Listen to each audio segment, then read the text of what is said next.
All right, well, it's an absolutely beautiful day to be out in the shop, and today we are working on the Turbo LS street truck build. This has been a fun one. We're cruising right along, and we've got plenty more work to do, plenty more to knock out. So if you haven't been here for the last couple episodes, basically we got the engine built. We did a simple drop-in forge rod and piston combo. We did some ported cylinder heads. We got the whole engine back together. We got the engine and trans back in the truck, got the turbo mocked up on here.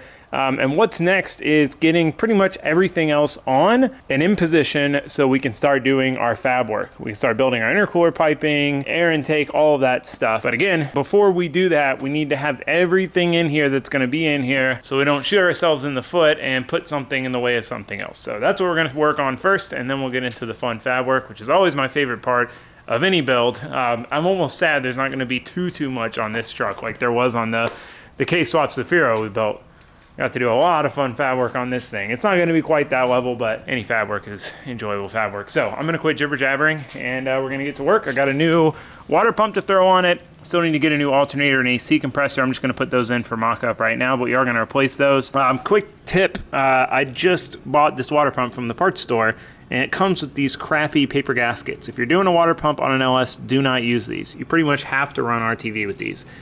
LS, one of the beautiful things about it is that it comes with every gasket pretty much is like this. They're this like soft aluminum with a rubber O-ring. These seal great. You don't need any RTV, no mess, no headache taking it back apart. Don't use that.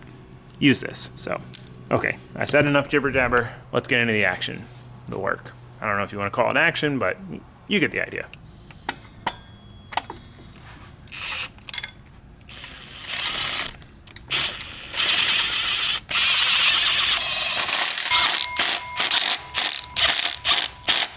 I have to change that caulking a little bit already. See, this is why you install things. I thought that caulking would be just fine, but we're already right up on the tensioner. Man, I should have replaced that too. Oh, I want to replace this whole accessory drive, but for now we're just gonna run it, get the truck running. Try not to fall down the rabbit hole, that is key. It's a lot easier to be motivated to make upgrades and changes to a project car. If it's a running driving project car, you've already got to enjoy. If you let yourself fall down what I call the rabbit hole, you may never come out. You may never get finished. Finish it first. Do all the tweaks later. No more jibber jabber. Back to work, I promise.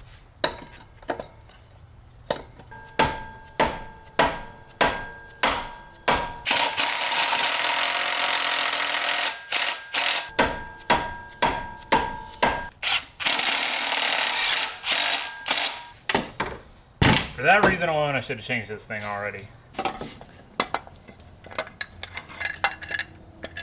I'm gonna put this big ass turbo in the way.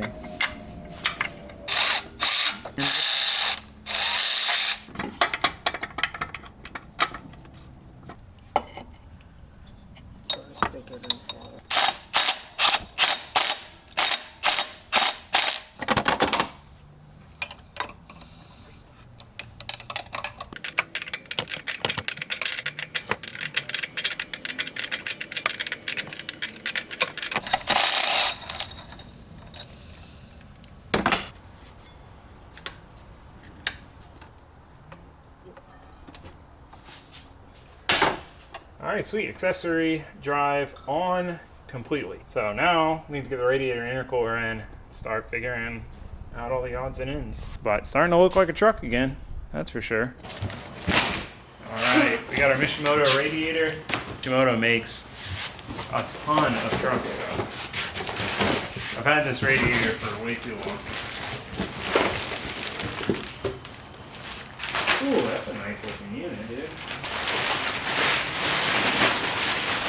Damn, look at this thing. This thing is nice. Big beefy end tanks. First.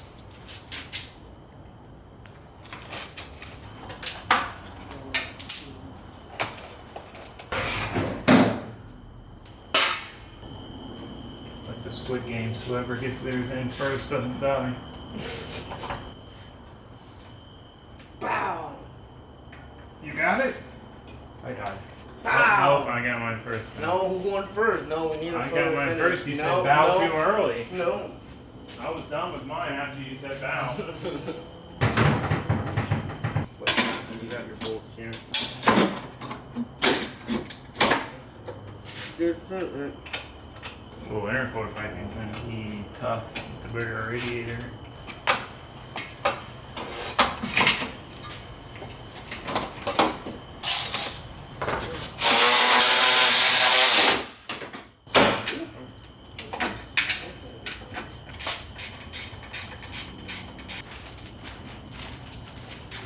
Alright, we also have a stealthy black Mishimoto intercooler. Keep it kind of sleeper, you know.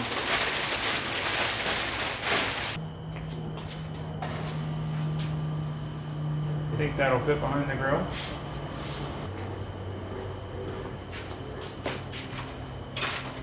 Definitely gonna require some cutting. This one's just mightily in the way.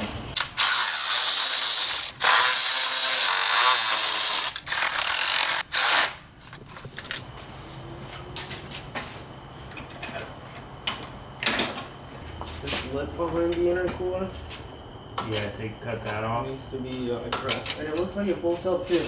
Yeah, they just make it so easy for us. Like Yes. burn it up. Turbo.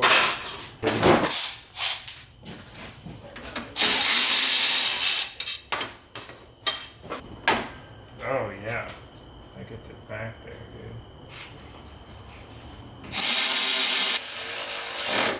Yeah, I mean, because I can trim probably ½ inch out of each corner to get it to suck in a little further at the bottom, and then it'll be close. Stealthy, dude. You can't even tell there's an intercooler back there. All right, well, we've got the front end all test fitted and mocked up on the truck. Got the radiator in, got the intercooler set in there. Dude, this radiator is an absolute monstrosity. This thing is huge, dude. Oh, man. I was thinking, oh, I'll probably put two 12-inch fans. No. We're going to put two 16s, and even then we're going to have room left over. So if we have heating issues, man, we are doing something wrong because that radiator is insane. So, yeah, we got that. We got everything loosely bolted up. We've got the intercooler sat in here. The problem is the grill is about 1.5 inches from locking back into place. Maybe an inch. We can clearance the grill some here to kind of tuck it further back, but I don't think that's going to give us enough room. So the idea is basically cut the hood latch support. So this is like a triangle. It goes and bolts down to the frame down there. Cut it, bolt it to the intercooler, and then mount the intercooler to the frame down there. So that'll basically fix the intercooler, and the intercooler will essentially turn into the structure for the hood latch. So kind of kill two birds with one stone. We should be able to scoot it back inch, maybe 1.5 inches. We won't really know till we get the AC condenser in there, because that's going to really determine placement. Obviously, we want to make sure we leave a little room to the condenser, because we are absolutely keeping the AC condenser and keeping AC in this truck. No doubt. We live in Florida. Again, street truck. That's the goal here. Nice street cruiser that also does sick, nasty burnouts. So we need to get this taken back apart and start chopping, cutting, welding, fitting.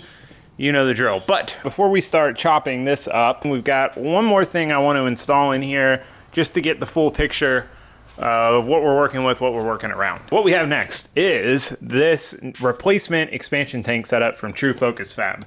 So I have the bash bar on my LS Miata is from them. They do great work, and they make this as just a drop-in for these Silverados. So this is going to replace our factory ugly plastic expansion tank. Not only is it an aluminum replacement, but it's a 3-in-1 deal. So this is just an expansion tank. This is a pressurized part of the cooling system. Then you have a separate overflow. So if the cap opens, it overflows into another tank.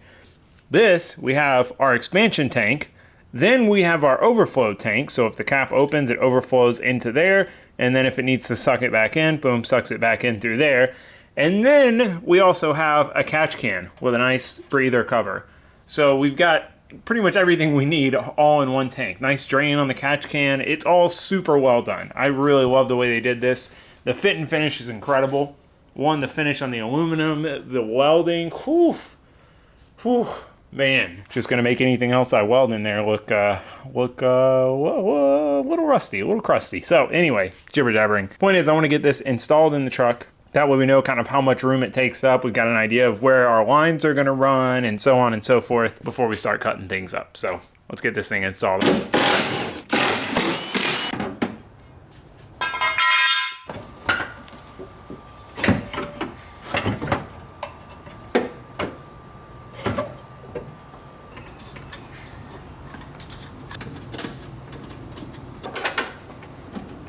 All right, well, we got our 3-in-1 tank deal in here. Dude, this thing fits so good. I'm super impressed with the quality of this. Again, I like building my own stuff. I cherish opportunities to fab stuff, but when I saw that they sold this, I was like, dude, it's just too easy. So I'm honestly happy we went this route. This thing is primo. So that's in.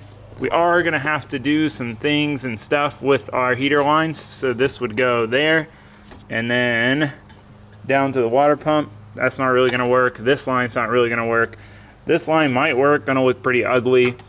AC line, we've got a couple options. I can either basically aluminum pipe there, extend it up and kick it over, and then modify it here a little bit to kind of make this radius tighter, kind of bring it over and just make it a little longer. Or I don't know if you can use AN with AC lines. I've never tried it, but basically weld an AN fitting on both pieces and then just do a nice long AN line to keep it out of the way. But that's not a big deal. As much as I want to get AC working, we don't need the AC working immediately to like drive the truck. So it's low on the priority list as far as order of operations. So whole lot of jibber jabbering. Let's get back to the intercooler mounting. That is the next big project, big task at hand. We need to get these intercooler mounted.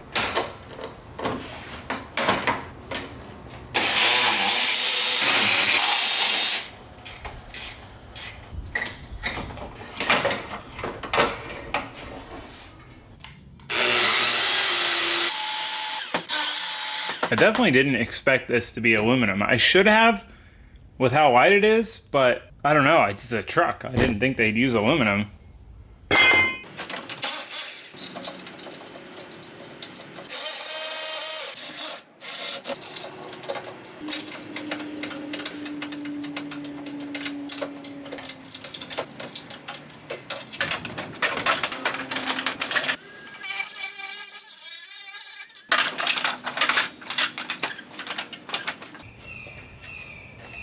All right, as you can see, got the grill back on. Everything fits mint now. We have miles of room at the top here and just enough clearance at the bottom. Literally pretty much the perfect size intercooler. So basically what we need to do now is build a bracket off this to the top of the intercooler and then a bracket off the bottom to the frame rail. Enough jibber jabber, let's get back to it.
All right, we got this welded. We just need to drill some holes for our bolts.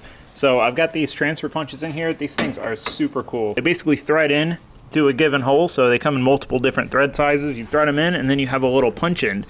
So what you do is you put whatever you have that you need to drill holes in place, tap it with a hammer, and it transfers you a little punch hole right in the center. Makes this stuff way easier. So let's get these holes punched, drilled, and then move on to the bottom bracket.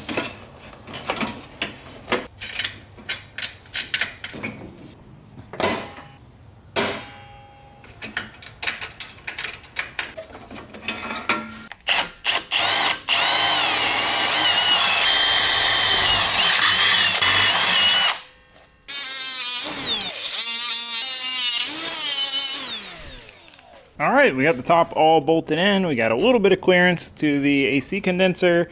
Everything fits good. It sucks that the front welds you can see are all boogery, but I had to weld through the paint there. I couldn't really get anything in here to clean the paint off. Could have if I wasn't lazy and just went and got another tool, but I didn't, so welded through the paint. Anyway, top's mounted, grill fits, all of that is good. Intercooler piping's looking a little bleak. It's gonna be tight to fit the headlights and get the intercooler piping through there and there. If we can get it through past the radiator, it's pretty easy. It's just boom, boom, and then almost like a straight shot into a 90 into the turbo. So that's easy. It's just getting it from here past the core support. But we'll cross that bridge when we get there, one bridge at a time. We need to finish up mounting the intercooler. So it's honestly pretty sturdy as is. We could probably leave it like this, but we need to mount it to the bottom so that this has full structure, top and bottom.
Alright, so I basically had to cut and re-weld these to make this section shorter. I just couldn't get the bends any closer together to make this shorter, so I went ahead and chopped off some of the middle, welded it back together, and it should be about the offset we need.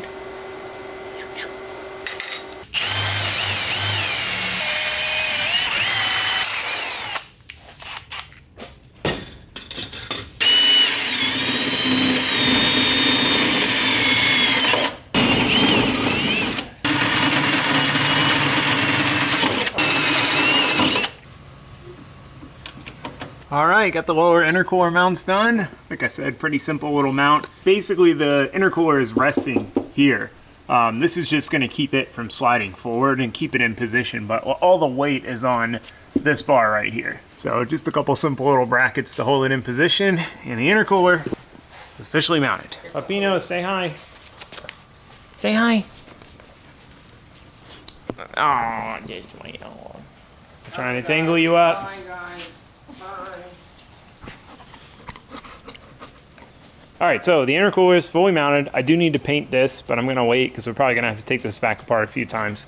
So what we need to do now is start figuring out how in the world we're gonna get our intercooler piping through here. And this radiator is wider than stock, which is great, but it does limit our room a little bit more. So I wanna get the grill back on, get the headlights in, and see how much of this stuff we can cut out. We'll make it work one way or the other, just how much we have to cut is to be determined.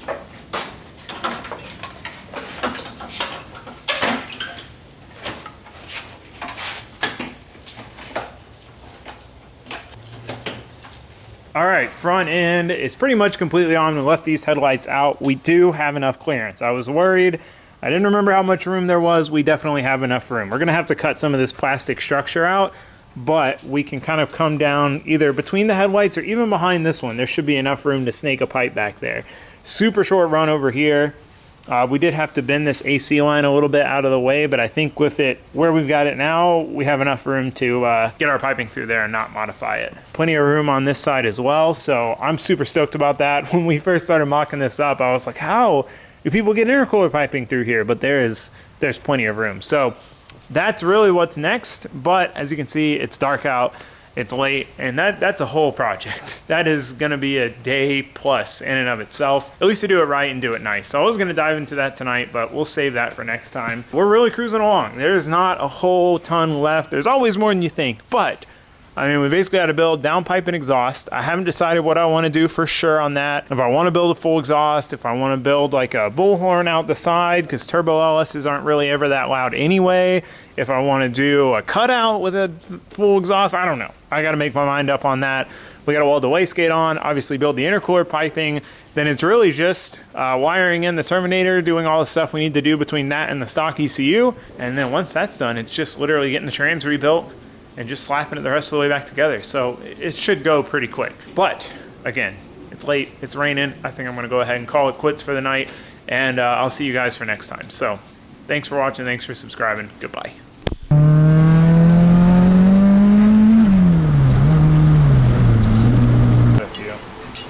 All right, we got the angle kit on, done and dusted. Pretty solid angle. We're limited by the wheels right now. The wheels hitting the frame rail and then the tension arm on the other side, on the trail wheel side.